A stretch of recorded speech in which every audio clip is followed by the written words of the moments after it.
તમારા વિચારો અને જીવનમાં પણ ખૂબ સકારાત્મક બદલાવ આવશે. હું ખાતરી સાથે કહી શકું છું કે જે કોઈ પણ આ ગીતાને વાંચશે તે અંત સુધી તેનો સાર સાંભળશે અને તેના જ્ઞાનને પોતાના જીવનમાં ઉતારશે, તેને તેની દરેક સમસ્યાનો ઉકેલ ચોક્કસ મળશે. તેને તે બધું જ મળશે જે તે પ્રાપ્ત કરવા માંગે છે. તેથી તમારે દરરોજ સવારે અને રાત્રે સૂતા પહેલાં શ્રીમદ ભગવદ્ ગીતાનો સાર વાંચવો જોઈએ. ચોક્કસ સાંભળો મિત્રો. ભગવાન શ્રી કૃષ્ણ શ્રીમદ ભગવદ્ ગીતામાં કહે છે, જે કોઈ પણ માણસ શ્રદ્ધાપૂર્વક તથા દોષોથી મુક્ત થઈને આ ગીતા શાસ્ત્રનું અધ્યયન, શ્રવણ અને મનન કરે છે તે બધા પાપોથી મુક્ત થઈને મારા પરમધામને પ્રાપ્ત કરે છે. મિત્રો, એટલા માટે જ તેમણે કહ્યું હતું. એવું પણ કહેવાય છે કે જે ઘરમાં દરરોજ શ્રીમદ ભગવદ્ ગીતાનો પાઠ વાંચવામાં અને સાંભળવામાં આવે છે તે ઘરમાં ક્યારે કોઈ સંકટ કે મુશ્કેલી આવતી નથી. ભગવાન શ્રી કૃષ્ણની કૃપા અને આશીર્વાદ તે ઘર પર હંમેશા રહે છે અને જીવન સુખ, સંપત્તિ, ધન અને સમૃદ્ધિ હંમેશા બની રહે છે અને આનંદથી ભરાઈ જાય છે. મિત્રો, કુરુક્ષેત્રના રણ મેદાનમાં મહાભારતના ભીષણ યુદ્ધની શરૂઆતમાં જ અર્જુન પોતાની ચારે બાજુ યુદ્ધની ઈચ્છાથી આવેલા પોતાના પરિવારજનો, ભાઈઓ, મિત્રો અને ગુરુજનોને જોઈને ડરી જાય છે, નિરાશ અને હતાશ થઈ જાય છે. તે ખૂબ દુઃખી થઈને શ્રી કૃષ્ણ સામે પોતાનું દુઃખ અને મૂંઝવણ વ્યક્ત કરે છે. અર્જુન કહે છે, હે કેશવ, હું આ યુદ્ધ કેવી રીતે લડી શકું? આ રણભૂમિમાં યુદ્ધ માટે ભેગા થયેલા આ બધા લોકો મારા પોતાના છે. હું પિતામહ ભીષ્મ અને ગુરુ દ્રોણાચાર્ય સાથે કેવી રીતે યુદ્ધ કરીશ? કારણ કે તેઓ બંને મારા પૂજ્ય ગુરુદેવ છે. તેથી આ ગુરુઓને મારી નાખવા કરતાં ભીખ માંગીને જીવન જીવવું વધારે સારું છે. હે મધુસૂદન, જે કૌરવો સાથે હું યુદ્ધ કરવા જઈ રહ્યો છું તે બધા મારા ભાઈઓ છે, એટલે કે ધૃતરાષ્ટ્રના પુત્રો છે. તો આ મારા પોતાના લોકો છે. તે બધાને મારી નાખવા કરતાં હું સંન્યાસી બની જાઉં તે વધારે સારું છે. જો આ યુદ્ધ થયું તો કરોડો લોકો મારી નાખશે. આ યુદ્ધમાં માર્યા ગયેલા સૈનિકો અને યોદ્ધાઓની સ્ત્રીઓનું શું થશે? ના કૃષ્ણ, હું આ યુદ્ધ એકલો ન કરી શકું. હે કૃષ્ણ, હું મારા પરિવારનો નાશ કરીને કેવી રીતે ખુશ રહી શકું? હું કંઈ જ સમજી નથી શકતો. મારું મગજ ભ્રમિત થઈ રહ્યું છે. મારું માથું ફાટી રહ્યું છે. મારા પગ ધ્રુજી રહ્યા છે. મારી ચામડી બળી રહી છે. મારું ગાંડીવ ધનુષ્ય મારા હાથમાંથી સરકી રહ્યું છે. હે કૃષ્ણ, મને માર્ગદર્શન આપો, મને જ્ઞાન આપો. મને કહો કે મારે શું કરવું જોઈએ? અર્જુનની આ દયનીય સ્થિતિ જોઈને ભગવાન શ્રી કૃષ્ણે અર્જુનને શ્રીમદ ભગવદ્ ગીતાનું તે દિવ્ય અને અલૌકિક જ્ઞાન આપ્યું જે ફક્ત અર્જુન માટે જ નહીં પરંતુ હજારો વર્ષો સુધી ઉપયોગી રહ્યું. શ્રીમદ ભગવદ્ ગીતા આજના આધુનિક યુગમાં પણ માનવ જાતિ અને દરેક માણસ માટે માર્ગદર્શક બની રહી છે. શ્રીમદ ભગવદ્ ગીતા એકમાત્ર એવો ગ્રંથ છે જે માણસને જીવવાનો સાચો માર્ગ બતાવે છે. ભગવદ્ ગીતા જીવનમાં ધર્મ, કર્મ અને પ્રેમનો પાઠ ભણાવે છે. તેથી આપણે દરરોજ શ્રીમદ ભગવદ્ ગીતાનો અભ્યાસ અવશ્ય કરવો જોઈએ. અર્જુનની મૂંઝવણ અને શંકા જોઈને ભગવાન શ્રી કૃષ્ણે અર્જુનને કહ્યું, હે અર્જુન, તું મોટા જ્ઞાનીની જેમ વાત કરે છે, પરંતુ જે સાચો જ્ઞાની હોય છે તે આ રીતે દુઃખ અને શોક કરતો નથી. તારા હાથમાં કંઈ નથી. તું ઈચ્છે તો પણ કોઈ વસ્તુ પર કાબૂ રાખી શકતો નથી. જીવન અને મૃત્યુ પ્રકૃતિનું નસીબ છે. આ બધા લોકો ખરેખર મારા જ દ્વારા મારવામાં આવશે. તું તો ફક્ત એક નિમિત્ત છે. તેથી જે જ્ઞાની છે તે કોઈના મૃત્યુ પર ખુશ થશે. બુદ્ધિમાન માણસ રડતો નથી. તે ભૂતકાળ માટે શોક કરે છે અને ભવિષ્ય વિશે ચિંતિત રહે છે. તેથી જે થવાનું છે તે થઈને જ રહેશે અને જે નથી થવાનું તે ક્યારેય નહીં થાય. જે માણસના મનમાં આ વાત બેસી જાય છે તે નિશ્ચિતપણે સમજી લે છે કે તેને કોઈ દુઃખ સતાવતું નથી, કોઈ ચિંતા સતાવતી નથી. હે અર્જુન, તું એની ચિંતા ન કર કે કોણ તારું પોતાનું છે અને કોણ પારકું. ક્ષત્રિયનું કર્તવ્ય છે કે તે અધર્મ કરનાર સાથે યુદ્ધ કરે અને પોતાના ધર્મની રક્ષા કરે. આજ્ઞાપાલન તને મોક્ષ અને મુક્તિ અપાવશે. તારા આ મનનો મોહ છોડી દે, નહીં તો આખી દુનિયા તારી નિંદા કરશે. આજે તું નહીં લડે તો આખી દુનિયા તને નપુંસક અને કાયર કહેશે. અહીં વાત કોઈ બીજાની નથી. અહીં વાત ધર્મની છે અને અન્યાયમાં સાચા અને ખોટાની છે. જો ખોટું સહન કરશે અને તેને સમાપ્ત નહીં કરે તો ખોટું કરનારને વધુ તાકાત મળશે અને તે વધુ અન્યાય કરશે. તેથી તારો મોહ ત્યાગીને યુદ્ધ લડ. શ્રીમદ ભગવદ્ ગીતામાં ભગવાન શ્રી કૃષ્ણ કહે છે, હે અર્જુન, આ સંસાર મારી માયા છે. આ સંસાર મારાથી ઉત્પન્ન થયો છે. હું જ એનું પાલન કરું છું અને હું જ આ સૃષ્ટિનો સંહાર કરું છું.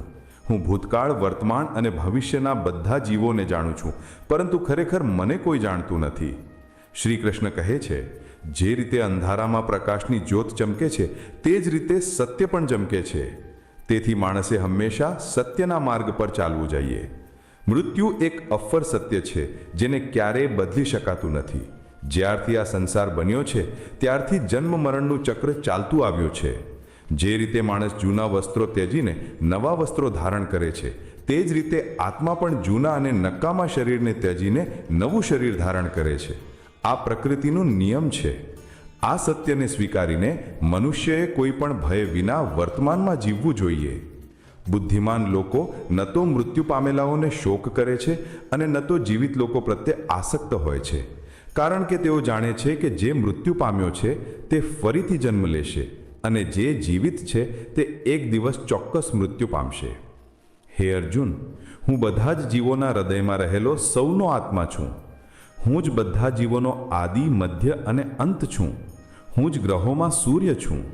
ભગવાન શ્રી કૃષ્ણ કહે છે, વેદોમાં સામવેદ હું છું, દેવતાઓમાં ઇન્દ્ર હું છું, ઇન્દ્રિયોમાં મન હું છું, બ્રહ્મા હું છું, વિષ્ણુ હું છું, મહેશ હું છું, જળાશયોમાં સાગર હું છું, પર્વતોમાં હિમાલય હું છું.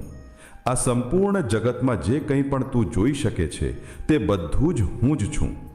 આ સંસારમાં મનની શાંતિથી મોટું કોઈ ધન નથી. આ દુનિયામાં તેનાથી વધુ ધનવાન કોઈ નથી જેણે પોતાના મનને શાંત રાખતા શીખી લીધું છે. માણસના દુઃખનું કારણ તેની આસક્તિ છે. તે જેટલી વધુ આસક્તિ રાખશે તેટલું જ વધુ દુઃખ ભોગવશે. શ્રી કૃષ્ણ કહે છે, જે થયું તે સારા માટે થયું, જે થઈ રહ્યું છે તે પણ સારા માટે થયું અને જે થશે તે પણ સારા માટે જ થશે. તે શું ગુમાવ્યું જે માટે તું રડી રહ્યો છે? તું શું લાવ્યો હતો જે તું ગુમાવી રહ્યો છે? તે શું બનાવ્યું જેનો નાશ થયો? જે અહીંથી લીધું છે તે અહીંથી જ લીધું છે અને જે આપ્યું છે તે અહીં જ આપ્યું છે. જે આજે તારું છે તે કાલે કોઈ બીજાનું હશે, કારણ કે પરિવર્તન જ સંસારનો નિયમ છે.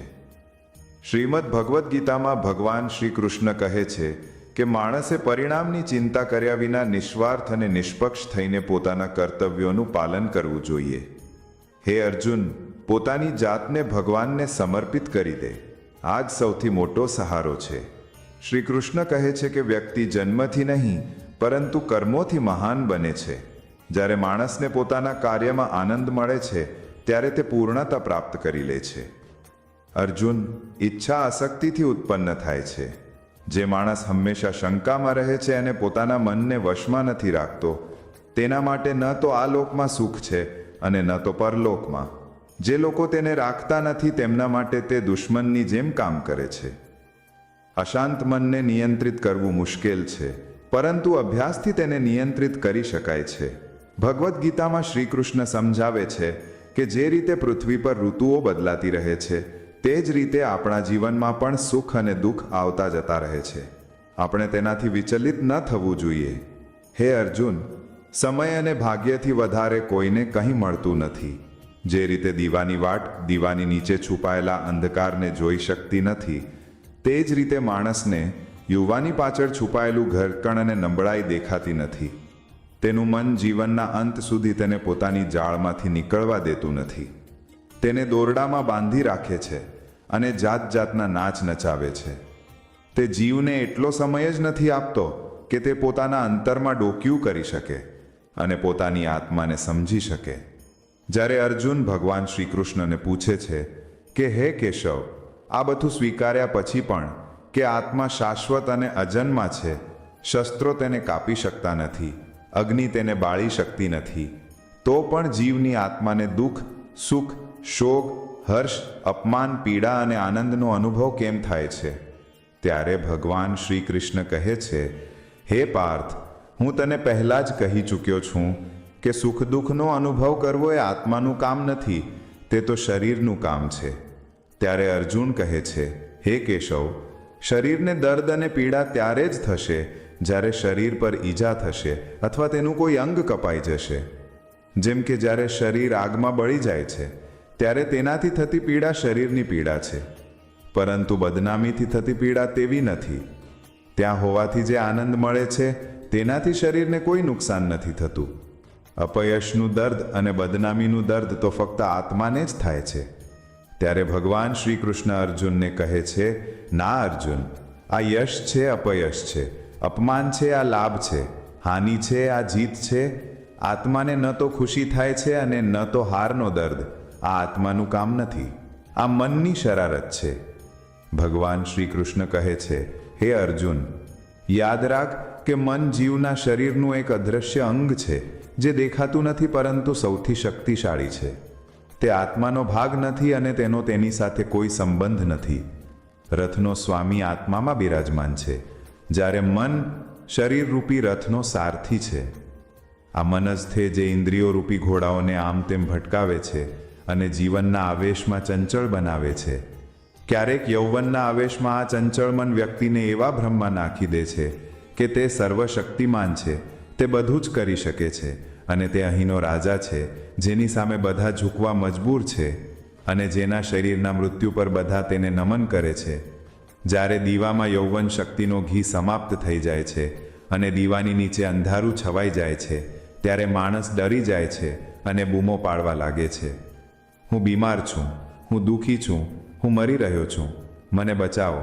મનને મનમાં રડવાનું નાટક પણ કરે છે. હે અર્જુન, માણસને રડવાનું મન થાય છે. હુંના અભિમાનની મદિરા પીવડાવીને મદમસ્ત બનાવનાર પાખંડી તો મન જ છે. તેના હાથમાં માયાની જાળ છે જેને તે માણસની ઈચ્છાઓ પર નાખતો રહે છે અને તેને પોતાના વશમાં કરતો રહે છે. આ મન શરીરથી પણ મોહિત થાય છે અને પોતાના સુખથી પણ. તે પોતાના દુઃખોથી પણ મોહિત છે. તે ખુશીમાં ખુશીના ગીતો ગાય છે અને દુઃખમાં દુઃખ ભર્યા ગીતો ગણગણે છે. તે બીજાને પોતાના દુઃખોમાં સામેલ કરીને ખુશી મેળવે છે. હે પાર્થ, જીવ માટે પોતાના મનને વશમાં રાખવું જરૂરી છે. પોતાના મનને નિયંત્રિત કરો અને આત્મામાં ડોકિયું કરો, ત્યારે જ તમે તે આત્માની અંદર ઈશ્વરના પ્રકાશને સ્પષ્ટ રીતે જોઈ શકશો. સમય માણસે બનાવેલા રસ્તા પર નથી ચાલતો, માણસે સમયના બતાવેલા માર્ગ પર ચાલવું પડે છે. તેને જ ભાગ્ય કહે છે. જિંદગી મુશ્કેલ લાગે છે જ્યારે આપણે પોતાને બદલવાને બદલે પરિસ્થિતિઓને બદલવાનો પ્રયત્ન કરીએ છીએ.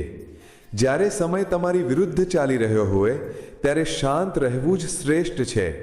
જ્યારે તમને ભક્તિનો અનુભવ થવા લાગે તો સમજી લો કે તમે ભગવાનને નથી પસંદ કર્યા, ભગવાને તમને પસંદ કર્યા છે.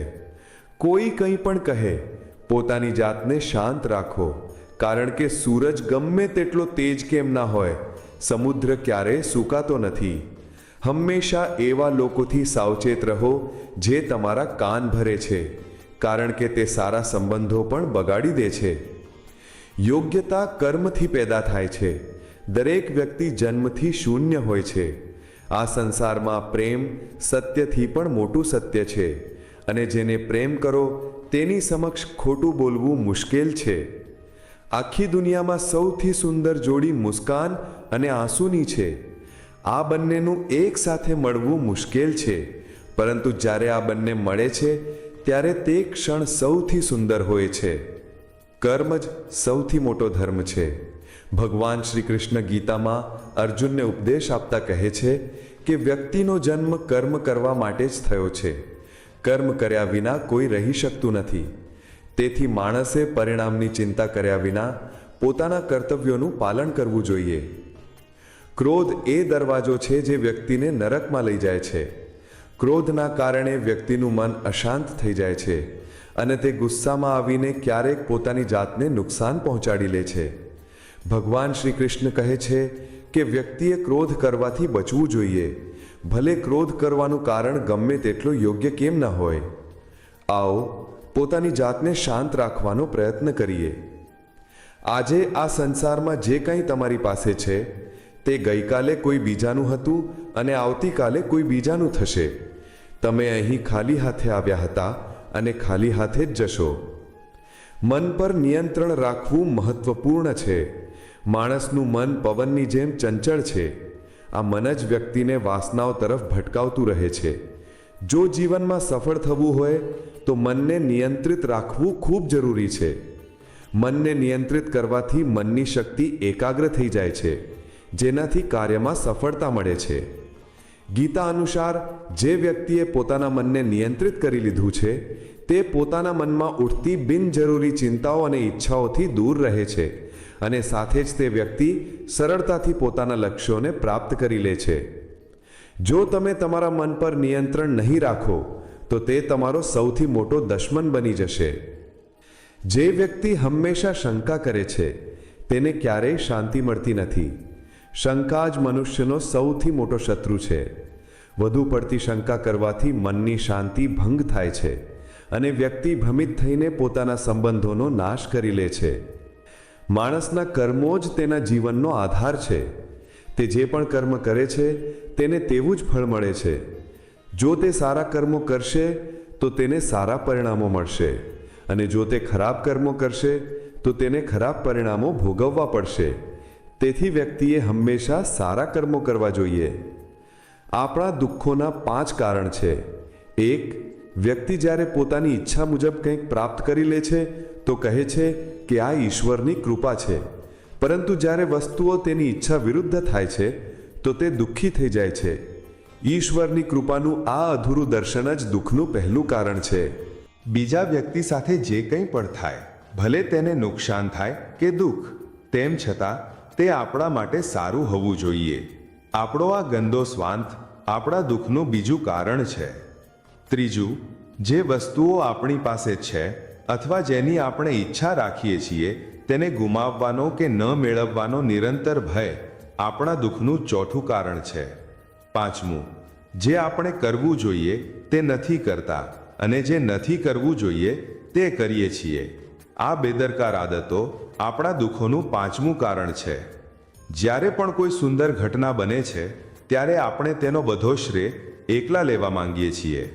આ અહંકારની ભાવના આપણા દુઃખોનું 5મું કારણ છે. કાન્હા કહે છે કે કોણ શું કરી રહ્યું છે, કેવી રીતે કરી રહ્યું છે અને શા માટે કરી રહ્યું છે. જેટલું વધુ તમે આ બધી બાબતોથી દૂર રહેશો તેટલા જ વધુ ખુશ રહેશો. શરીરની સુંદરતા મનને આકર્ષિત કરે છે, જ્યારે પ્રકૃતિની સુંદરતા મનને આકર્ષિત કરે છે. સુંદરતા મનને આકર્ષિત કરે છે, તેથી માણસનો સ્વભાવ હંમેશા શુદ્ધ હોવો જોઈએ. ફક્ત 2 લોકો જ જાણે છે કે જીવનમાં આપણે કેટલા સાચા છીએ અને કેટલા ખોટા. એક છે ઈશ્વર અને બીજો છે આપણો વિવેક. ભગવાન શ્રી કૃષ્ણ કહે છે કે જે માણસમાં જ્ઞાનનો અભાવ છે અને જે માણસ ઈશ્વરમાં વિશ્વાસ નથી રાખતો તે જીવનમાં ક્યારે સુખ અને સફળતા પ્રાપ્ત કરી શકતો જ નથી. આસક્તિ વિનાશનું કારણ છે. માણસના દુઃખનું મૂળ કારણ તેની આસક્તિ છે. જેટલો વધુ લગાવ હશે તેટલી જ વધુ પીડા તેને સહન કરવી પડશે અને પોતાના ભૂતકાળ પર પછતાવો થશે. કંઈ પણ બદલી શકાતું નથી અને ચિંતા ભવિષ્યને આકાર આપી શકતી નથી. તેથી વર્તમાનનો આનંદ લેવો એ જ જીવનનું સાચું સુખ છે.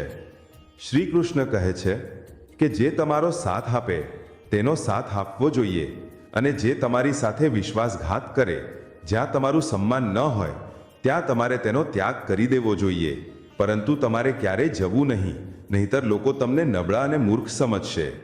જ્યાં વરસાદ નથી પડતો ત્યાં પાક ખરાબ થઈ જાય છે અને જ્યાં મૂલ્યો નથી હોતા ત્યાં નસલ ખરાબ થઈ જાય છે. દુનિયામાં કોઈ પણ વસ્તુ એટલી જલ્દી નથી બદલાતી જેટલું ઝડપથી કોઈ વ્યક્તિનો ઈરાદો અને દ્રષ્ટિકોણ બદલાય છે. આ સંસારમાં તે જ સુખી છે જે દુઃખમાં વધુ દુઃખી થતો નથી અને સુખમાં વધુ ઉછળતો નથી. સુખ, દુઃખ, અપમાન, વિજય, પરાજય, હાનિ, આવન જાવન, નફો નુકસાન આ બધું જીવનમાં રહેશે. જો આ જ સ્થિતિ હંમેશા બની રહી તો માણસનું અસ્તિત્વ મર્યાદિત થઈ જશે. જે લોકો બીજાની થાળીમાં વધુ ઘી જોવે છે તેમના માટે તે મુશ્કેલ થશે. તે સ્વયં ક્યારે શાંતિથી રહી શકતા નથી. વ્યક્તિ હંમેશા તે જ ઈચ્છે છે જે તેની પાસે નથી અને જ્યારે તે તેને મળી જાય છે ત્યારે તેની જગ્યા કોઈ નવી મહત્વાકાંક્ષા લઈ લે છે. આ રીતે આખું જીવન અસંતોષમાં વીતી જાય છે. કહેવાય છે કે સંતોષ જીવનનો મૂળ મંત્ર છે. જો વ્યક્તિમાં સંતોષ છે તો કોઈ પણ દુઃખ તેને તોડી શકતું નથી. આ જ જીવનનું રહસ્ય છે. અહંકારના કારણે આપણે ઘણા સંબંધોથી દૂર થઈ જઈએ છીએ. સમય ખૂબ જ શક્તિશાળી છે, જે ક્યારેક વ્યક્તિને ઘમંડી પણ બનાવી શકે છે. ક્યારેક મિત્રો તમને લાચાર બનાવી દે છે,